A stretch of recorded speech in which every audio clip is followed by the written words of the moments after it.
वस्वः तत्सवितुर्वरेण्यं भर्गो देवस्य धीमहि धियो यो नः प्रचोदयात्। ओम त्र्यंबकं यजामहे सुगंधिं पुष्टिवर्धनम् उर्वारुकमिव बन्धनात् मृत्योर्मुक्षीयमामृतात्। ओम शांति शांति शांति। धीरे से दोनों हाथ अच्छे से रख करते हैं। जोरदार घर्षण करिएगा अच्छे से, ताकि ऊर्जा उसमें हाथ में लिया ठंडा हो। सरसों के तेल की मालिश सोते समय जिनको ज्यादा ठंड लगता हो, सरसों के तेल को गर्म करके पैरों के तलवे पे मालिश करना चाहिए, जिससे सर्दी आदि नहीं लगता। उसके बाद मोजे पहन के सो जाएं। ठंड बहुत है, मोजे पहन करके रखें। कहीं बाहर जा रहे हैं तो जूते आदि पहने। पूरे शरीर में पूरा अच्छे अच्छे से अच्छे घर्षण करिए। पूरा कपड़े अच्छे से पहने, ठंड न लगने दें, क्योंकि भयंकर से भयंकर ठंड अभी चल रही है।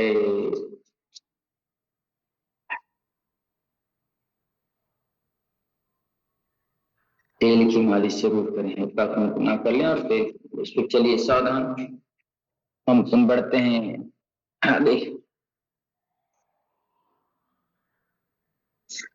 धीरे धीरे आपको धीरे धीरे अभ्यासों को बढ़ाते हुए ऐसे धीरे धीरे चले हुए पीछे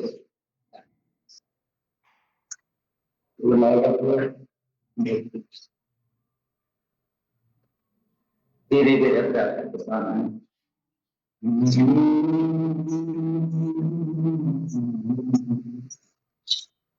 एक तो ऐसे पैर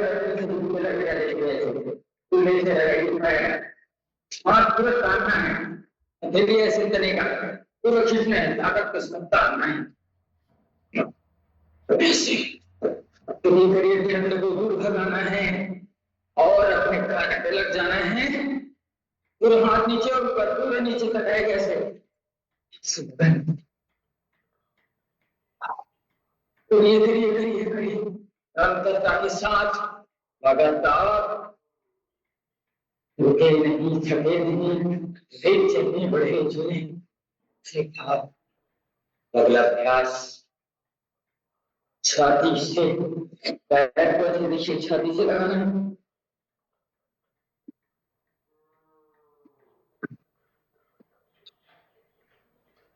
ऐसे अपनी वाणी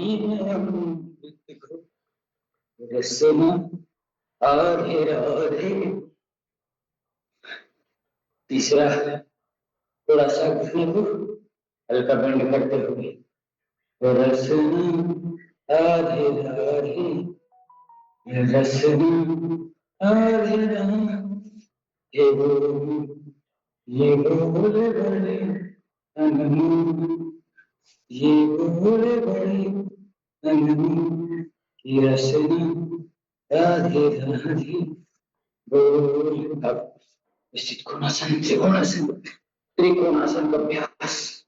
आराम आराम से कमर से झुकेंगे, एक तरफ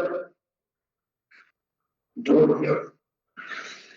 3 4 5 6 7 8 9 10 11 12 13 14 15 16 17 18 19 तरफ से इसका अब स्थित होना सिर्फ अभ्यास। 1 2 3 लगातार करना। 6 7 8 9 10 11 12 13 14 15 16 17 18 19 20 21 22 23 24 26 27 बढ़कर अगला अभ्यास। 5 बढ़ते पीछे सांस छोड़ते समय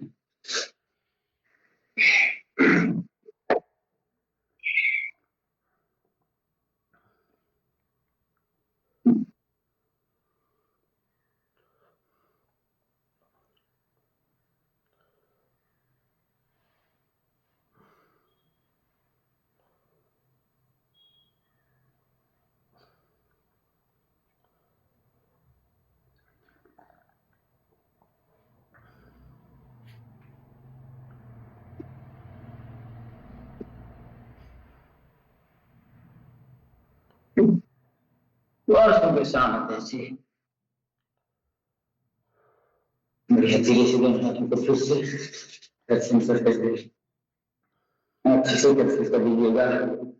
हम लोगों को छुड़ाना है। चलिए सावधान, रिलैक्स। चलिए अगला प्रकार धीरे धीरे ऐसे बैठने का अभ्यास करते हैं। दोनों तरफ हल्का हल्का से प्रारंभ करना है, पूरा बैठना है एक तरफ, ऐसे ऐसे बैठ जाना है, फिर खड़े होकर के दूसरी तरफ ऐसे। और जो ये कठिन वाला नहीं कर सकते, सरल वाला ये प्रयास ऐसे कर लीजिए। कठिन वाला कर तो ये सरल वाला ऐसे से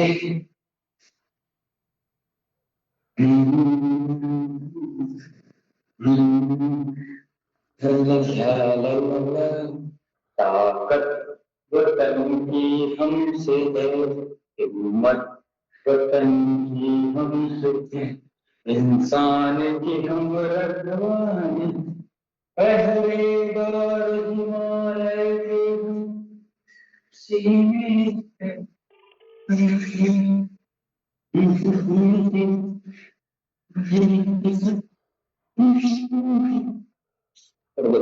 हाथों को धीरे धीरे खोल करके चलिए अगला अभ्यास हम करते हैं। पैर ऊपर, दोनों हाथ ऊपर, पैर बगल में, हाथ ऊपर।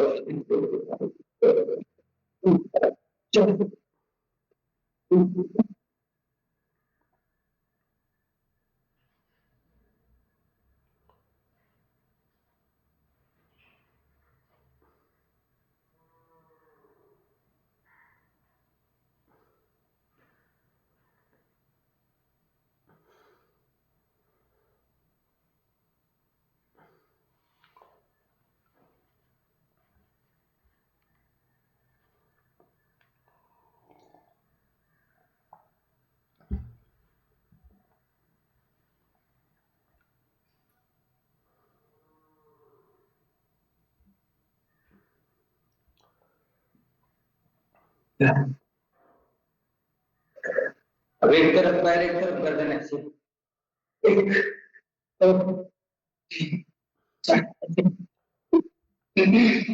एक तरफ, दोनों तरफ, एक तरफ दोनों हाथ और गर्दन।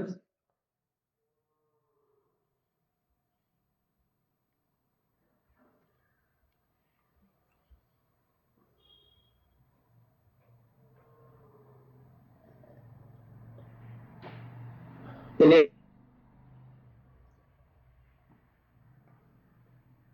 दोनों हाथ सिर को पट्टी पे कर दो, उल्टे घूम से सीधे ऊपर से अभ्यास ऐसे ऐसे ऐसे ऐसे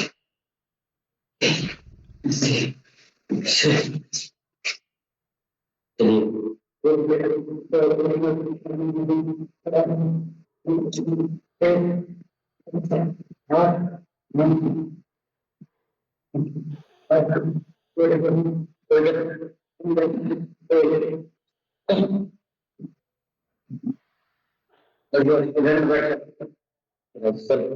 दंड बैठक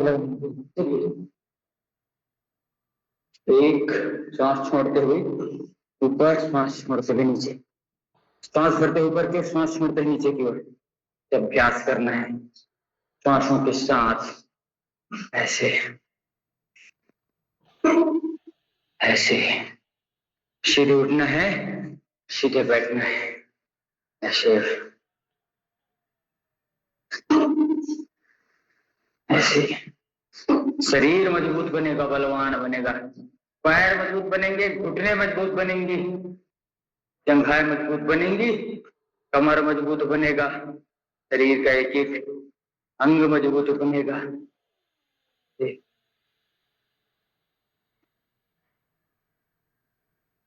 चलिए सावधान, रिलैक्स होकर के अब अपन विश्रांति पूर्वक कुछ अभ्यासों को देख लेते हैं।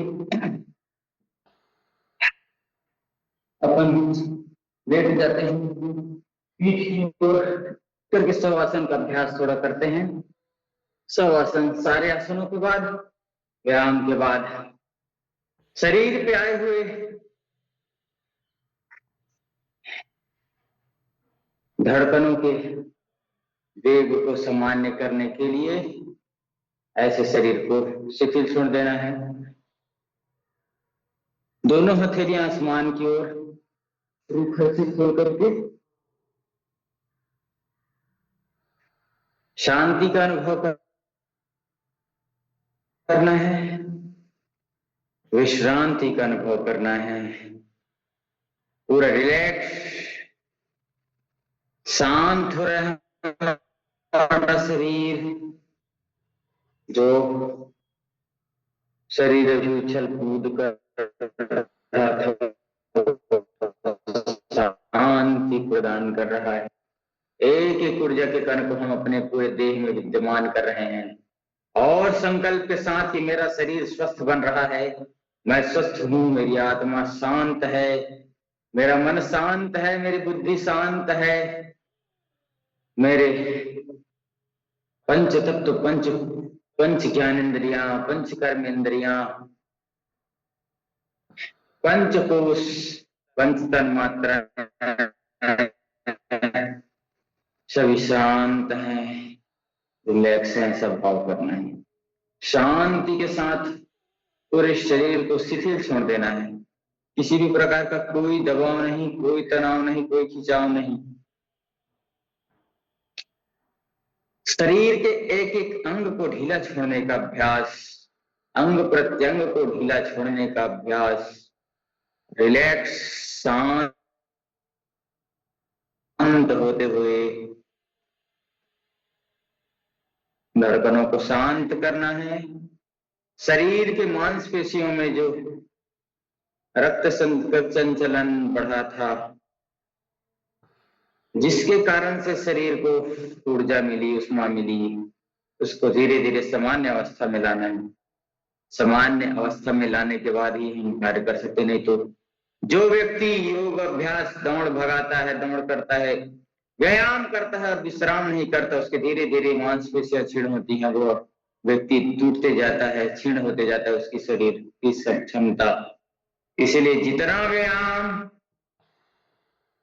उसका 5 से 10% विश्राम जरूर करना है। आधे घंटे आप लगातार व्यायाम किए हैं तो 5 से 7-10 मिनट तक आप विश्राम जरूर करें। पूरे शरीर को शांत करना, तभी हमारी मांसपेशियां अच्छे से काम कर पाएंगी, शांत हो पाएंगी, रिलैक्स हो पाएंगी, शांति का अनुभव। शीतल ठंडी हवा चल रही है, जिसको शीतलहर कहते हैं, वह चल रही है, हाथ ठंडे हो चुके हैं। फिर भी चिंता मत करिए, हम योगाभ्यास की अग्नि में जल रहे हैं, योगाग्नि में जल रहे हैं। योग रूपी तत्व ज्ञान, इस ठंड में हम अपने शरीर को तपा रहे हैं, तो थोड़ा थोड़ा तपाने से हम अभ्यास में रहेगा। सब चीज को थोड़ा थोड़ा सहना चाहिए, दुख को थोड़ा सहना चाहिए, तकलीफों को थोड़ा सहना चाहिए, वातावरण को थोड़ा सहना चाहिए, सबको थोड़ा सहन करना। जो सहन कर सकता है वही व्यक्ति जीवन में आगे बढ़ सकता है। जिसके पास सहन शक्ति नहीं है वह व्यक्ति टूट जाता है, निराश हो जाता है, हताश हो जाता है जीवन से। और जो व्यक्ति योग करता है, सत्संग करता है, स्वाध्याय करता है, वो कभी टूटता नहीं, घबराता नहीं। चाहे उसके पास संकटों का पहाड़ हो, दुखों का पहाड़ हो, विपत्तियों का पहाड़ हो, लेकिन वो व्यक्ति कभी घबराता नहीं है सारे संकटों से।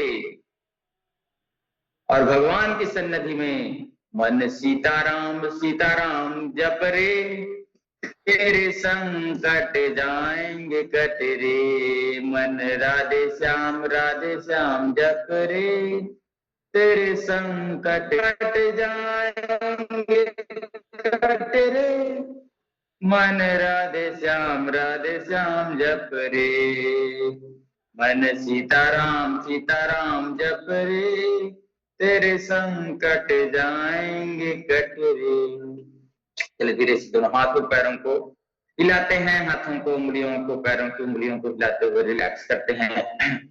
अब हम करेंगे पादासन का अभ्यास। दोनों हाथ जंघाओं के नीचे डाल करके ऐसे पैर उठाना है, ऐसे उठाइएगा आराम आराम से। एक पैर एक बार, फिर दूसरा पैर, दोनों तरफ से अल्टरनेट होना चाहिए। एक बार राइट, एक बार लेफ्ट, एक बार दाहिना, एक बार बायां।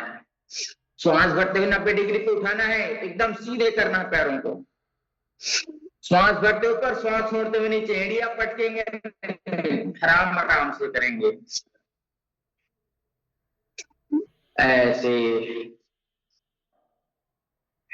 एक थाली में फूल खिले हैं, एक थाली में कांटे, कुछ कारण होगा हो, कुछ कारण होगा। ऐसे जरूर एक थाली में फूल है, में कांटे हैं, तो व्यक्ति को यह समझना चाहिए आज सुख मिल रहा है भैया, कल दुख हमें मिलेगा साथी, कल दुख हमें मिलेगा। पर हम प्रभु के नाम से उसको आगे बढ़ते रहेंगे, सहते रहते बढ़ेंगे। ऐसे जो कर लेता है व्यक्ति, उसका उद्धार हो जाता है। ऐसे पैर में बढ़िया ऐसे साइकिल चलाइए, और कुछ नहीं होता तो भगवान से प्रार्थना करें जब दुखों का समय आ जाए तो, उद्धार करो भगवान मेरी शरण परे, भव पार करो भगवान तुम्हारी शरण परे।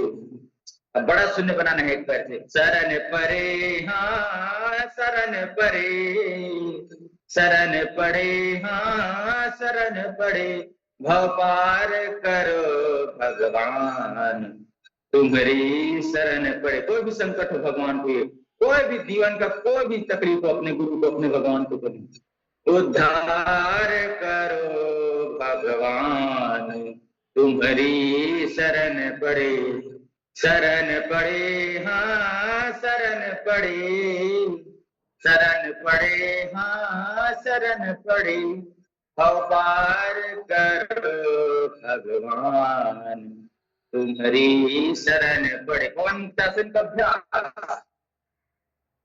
और शरणागति भाव जब तक नहीं रखेंगे तब तक भगवान देखते नहीं, क्योंकि हम उसके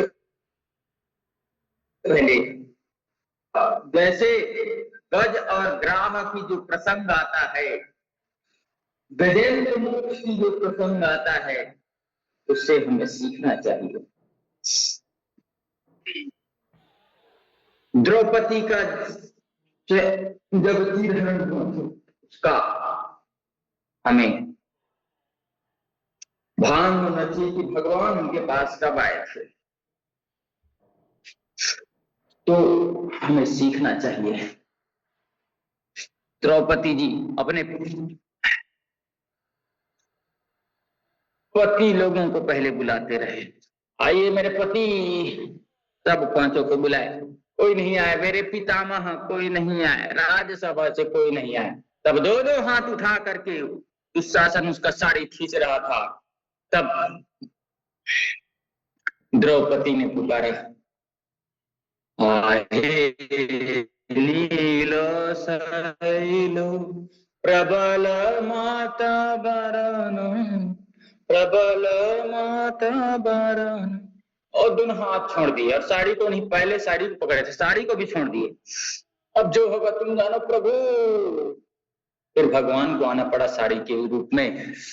साड़ी बीच नारी है कि नारी बीच साड़ी है, कि साड़ी ही किनारी है कि नारी है कि सारी है, समझ नहीं पाया दुशासन, थक करके चूर हो गया।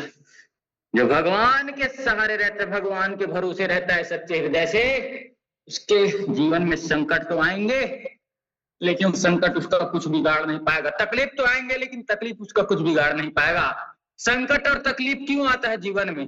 व्यक्ति को परखने के लिए। जैसे बच्चों का परीक्षा होता है, साल भर पढ़ाई करते हैं, देखते हैं ना कितना पढ़ा, इसलिए उसको मार्कशीट देने के लिए। वैसे ही भगवान हमारे कर्मों को देखता है और परीक्षा लेता है। इसको दुख देके देखते हैं, तकलीफ देख के देखते हैं, गरीबी देके देखते हैं, बीमारी देके देखते हैं कि यह व्यक्ति करता कैसे है, इन परिस्थितियों से निपटता कैसे है। और कई जने बोलते हैं चलिए सीधे बैठ करके और एक्यूप्रेशर का अभ्यास कर लेते हैं, ऐसे दबा लेते हैं इसे। कई जने बोलते हैं कि भगवान तो देख रहे हैं, हम गलत काम करते हैं तो भगवान हमें देख रहे हैं, लेकिन टोकते क्यों नहीं है, वो हमें रोकते क्यों नहीं है। तब एक संत ने क्या खूब कहा, जब बच्चा परीक्षा देने जाता है, परीक्षा देते रहता है और उस समय गलत लिखता है आंसर शीट पे, उत्तर पुस्तिका पे, तो उसकी शिक्षक शिक्षिका उसको मना नहीं करते, अरे सही लिख, नहीं बोल सकते क्योंकि वो परीक्षा ले रहे हैं। उसके पहले तो वो सिखा रहते हैं कि ऐसे लिखना, ऐसे लिखना, ऐसे लिखना, लेकिन परीक्षा के समय नहीं बताते, क्यों बताएंगे। वैसे भगवान हमें गीता के माध्यम से, रामायण के महाभारत माध्यम से हमें बताते हैं कि हमें दुख तकलीफ नहीं करनी चाहिए, अच्छे से दबाइए इसको। तो फिर भगवान हमें देखते हैं गीता में लिखा है कि क्या क्या लिखा है, पढ़ना। अपि चेस्तु दिराचारो भजते मामन्य भाग साधुरेव समन्तव्यः सम्मद्व। भगवान कहते हैं कोई यदि दुराचारी से दुराचारी व्यक्ति भी हो, जो अनन्य भाव से मुझे निरंतर भजता हो, वह साधु ही योग्य है, साधु मानने योग्य है, क्योंकि वह यथार्थ निश्चित वाला है, निश्चय करके आया रहता है। अर्थात उसने भली भांति निश्चय कर लिया है कि वह परमेश्वर के भजन के समान अन्य कुछ भी नहीं है। यह गीता का श्लोक है। चलिए सावधान।